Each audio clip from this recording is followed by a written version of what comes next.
Hello, crew and Nikki.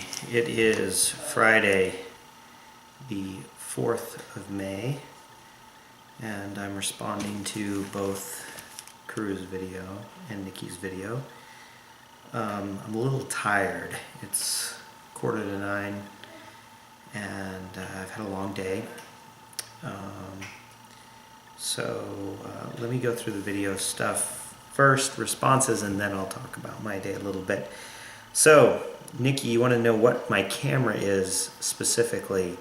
It is a Sony Handycam HDR CX260V. And this was camera. Basically, I read a bunch of reviews online, and then we looked it up on Consumer Reports, and it was ranked as one of the better. It was kind of the best buy at the best camera at its cost point, I guess, at its price point. So that's what it is. Skipping around, let's see. You talked about you were talking about liberal versus conservative and area versus population, and I got to tell you that I spent a significant part of my graduate school creating cartograms, population-weighted cartograms, so that you could actually look at maps so that the area was proportional to the population rather than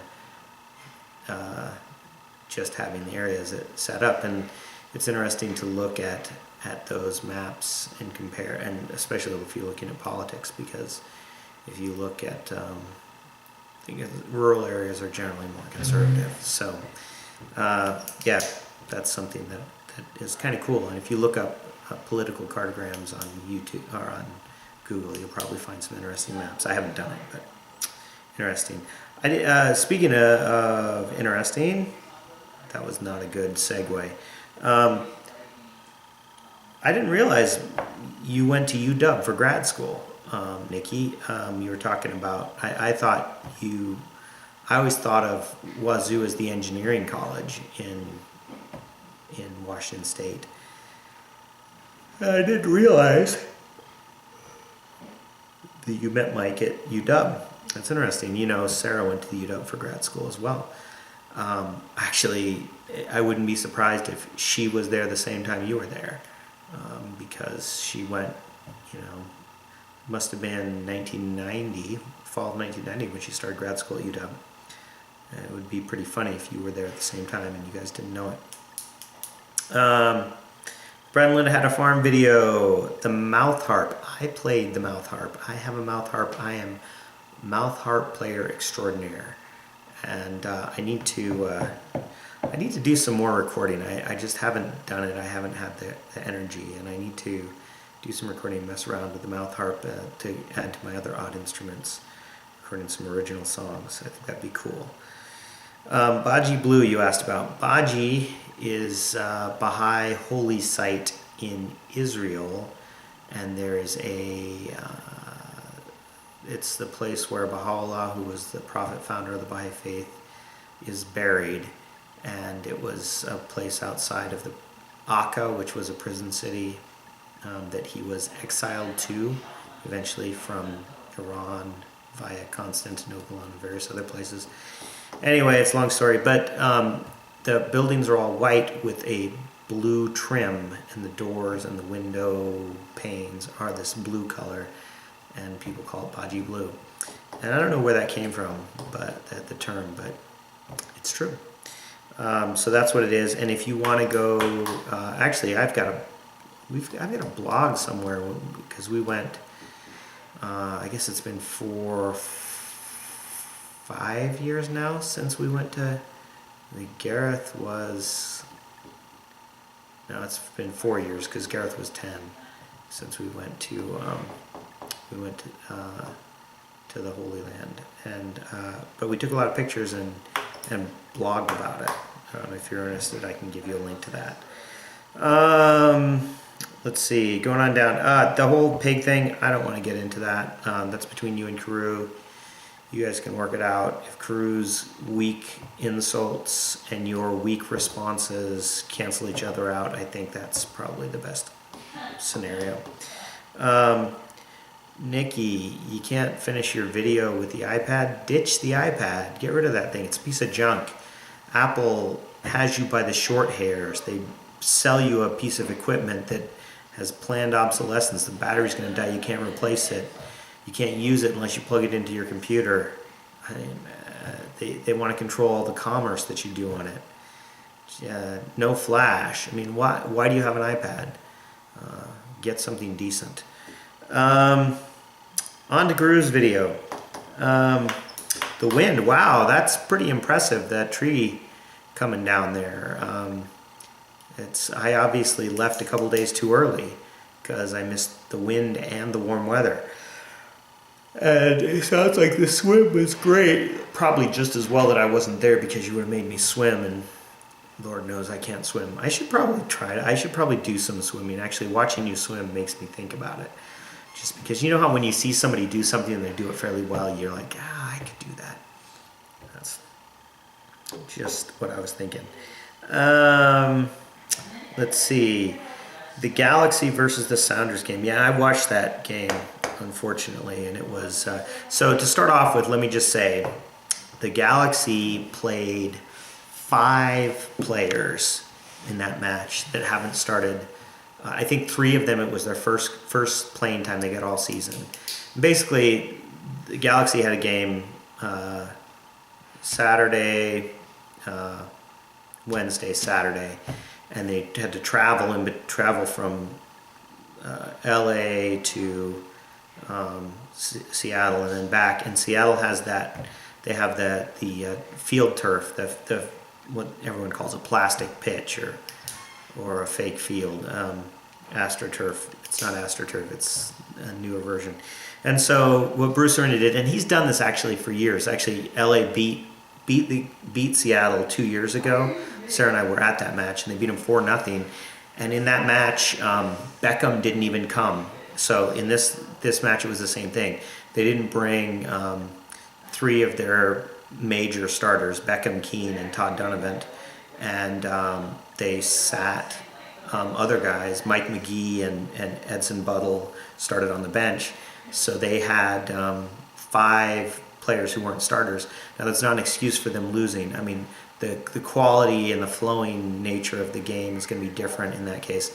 But yeah, your comment about the marking on that Montero goal, God, and it's Marcelo Sarvas, who they brought in this year as a center mid, and he, you watch the replay, and as a midfielder, he should have been on that guy, and he ran. He didn't even try to close him. All he's got to do is go. If he runs towards him, puts a shoulder on him, just throw him off balance. Montero doesn't take that shot, even if he can't get between Montero and the goal. Best case scenario, you get between Montero and the goal, and you prevent the shot. But man, like you said, he just was wide open. The other goal, Eddie Johnson, David Lopez, God, I mean, I don't know if you saw, but you had Mauro Rosales outside, takes all the time in the world to send it across, and Lopez is watching the ball. Eddie Johnson is between him and AJ De La Garza. AJ De La Garza is on another guy over here. And Lopez isn't marking Eddie Johnson. Eddie Johnson is the big guy. That's his guy.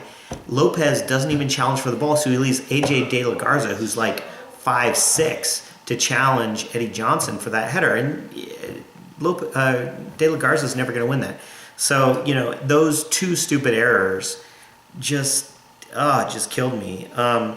Now, LA didn't play well on a whole either, but it's interesting because they didn't get, it's the same thing. These are the kind of games that they used to win 1 or 2-0 because they didn't make those stupid, they would give the other team possession, sit back, and then counter and not give up the goals, but they're giving up the goals. So what do you say?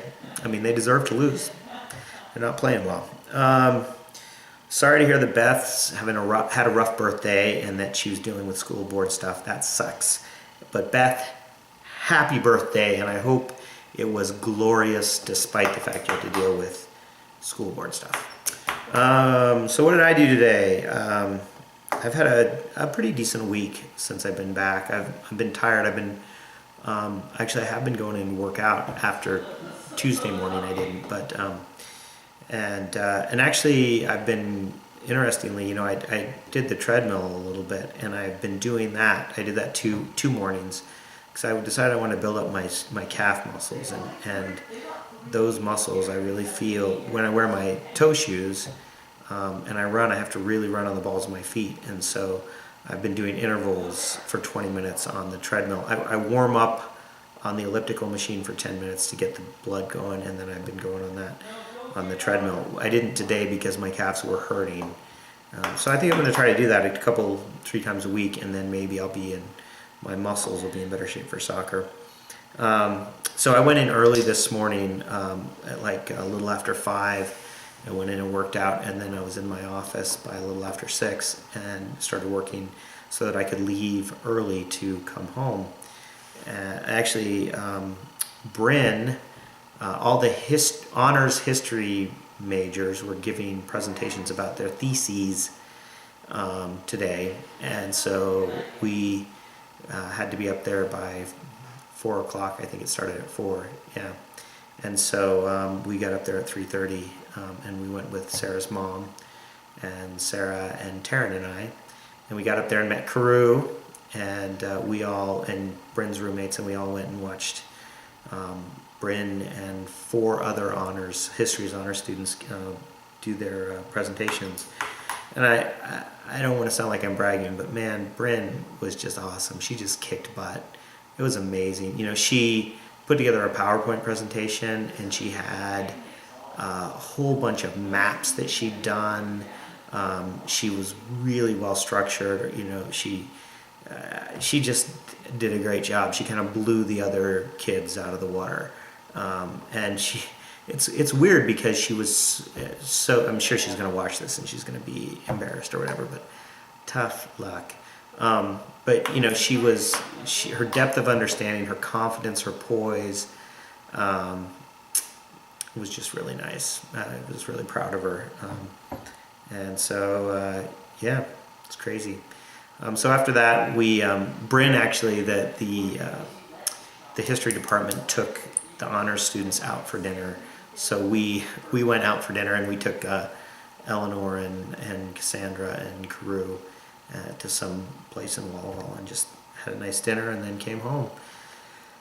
And that's pretty much what I'm up to. So I'm endeavoring not to eat any chocolate, even though I want some right now because it's almost 9 o'clock, and if I eat chocolate I won't be able to sleep. And I'm really tired. So until I talk to you guys again, still dead.